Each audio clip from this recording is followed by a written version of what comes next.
Olá pessoal, tudo bem? Hoje nós vamos ver mais aí um causador, de doenças no nosso organismo. Hoje em específico vamos ver um fungo causando a microsporiodíase. A microsporiodíase é causada por microsporídeos. E esses microsporídeos são fungos que são parasitas formadores de esporos intracelulares obrigatórios. Nós vamos ter 1.200 espécies desses microsporídeos, porém, pelo menos 15, a gente sabe-se que está associada a algum tipo de doença. Esses tipos de doenças vão ser adquiridos quando esses esporos forem adquiridos no nosso organismo. E eles podem ser por ingestão, inalação, contato direto com a conjuntiva, contato com animais e transmissão de uma pessoa para outra.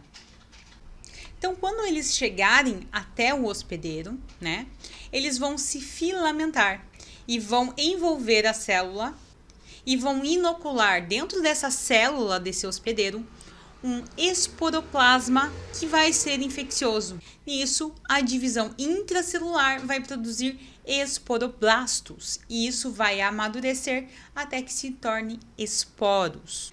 Quando eles se tornam em esporos, eles podem se disseminar por todo o nosso organismo ou ser liberados novamente para o ambiente. Então, isso entra, essa contaminação de pessoa por pessoa também. Essa transmissão pode acontecer de aerosóis respiratórios, fezes ou urina. Quando esses esporos são liberados da célula, o paciente pode ter uma resposta inflamatória devido a esse processo. Essa autocontaminação por microsporídeos, ela vai ser mais comum com pessoas com doenças autolimitadas subclínica ou leve em pessoas saudáveis.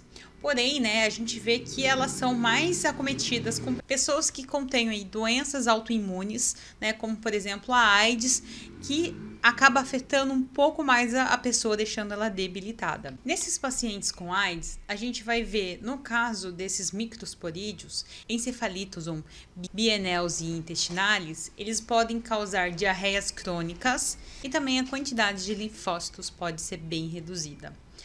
Eles também podem estar infectando o fígado, trato biliar, córnea, músculos, trato respiratório, o seio da face, sistema geniturinário e, ocasionalmente, também eles podem estar infectando o sistema nervoso central. Os sinais e os sintomas, eles vão ser interferentes de acordo com a espécie desses parasitos e também com o estado imunitário do paciente. Então, se é uma espécie que vai se alojar no músculo, que vai se alojar no intestino, que vai se alojar na córnea. Então, isso depende. E também se o paciente tem uma saúde imune, boa, o paciente vai ter um leve sintoma. O próprio sistema imunológico vai dar conta de reagir ali, pelo menos a uma boa parte desses intrusos. Porém, se a pessoa já tem esse sistema imunológico debilitado, ela vai sofrer um pouco mais. Pacientes imunocompetentes, a gente pode ter uma infecção assintomática, então o paciente às vezes nem percebe essa infecção, pode ter diarreia líquida autolimitada. Também há alguns relatos que também podem ter infecções oculares da queratoconjuntivite. Em pacientes com AIDS, a gente vai ver diarreia crônica, problemas com má absorção, síndrome consumptiva, colangite, ceratoconjuntivite pontilhada, peritonite, hepatite, miositose, sinusite, infecções renais e vesiculares.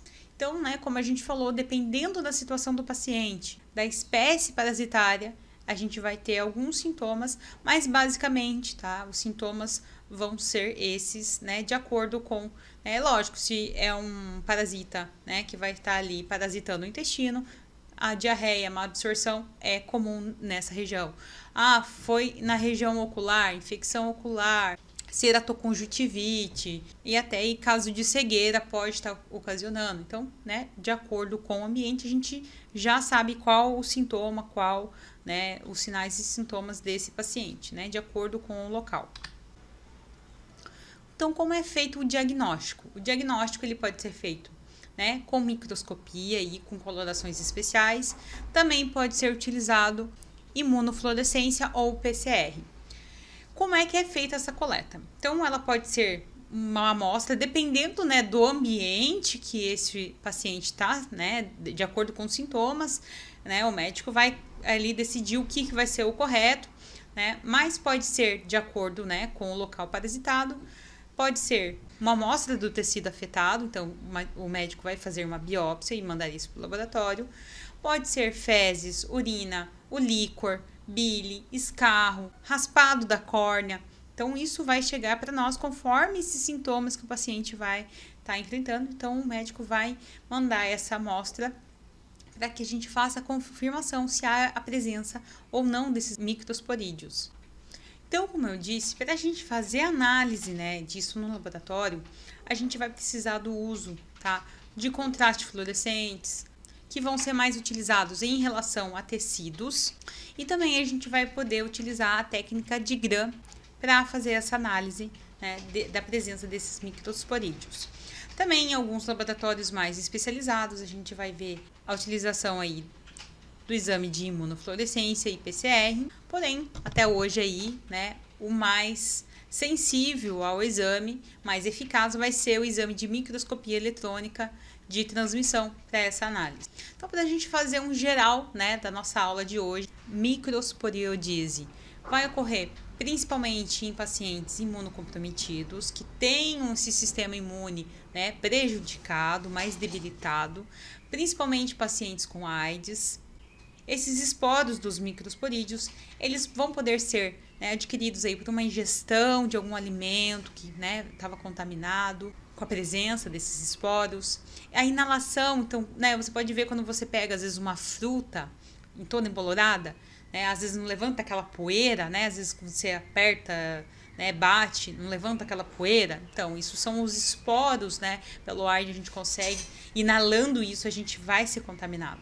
Contato direto com a conjuntiva, né, então acabou, né, esses esporos, né, voaram ali pelo ar e acabou tendo esse contato com os olhos. Contato com animais ou pessoas, né, que vão estar contaminadas e vai transmitir isso para nós.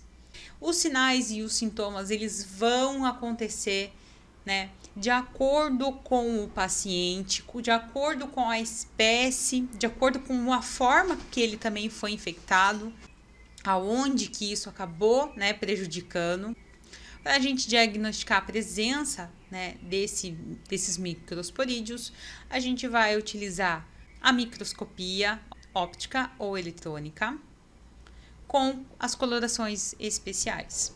A gente também pode analisar com a imunofluorescência e PCR, isso em casos de laboratórios mais especializados. Então, pessoal, essa foi a nossa aula de hoje. Se você ficou com alguma dúvida sobre esses microsporídeos, deixa aqui nos comentários que eu vou estar aqui nesse momento para esclarecer as dúvidas de vocês. Até breve!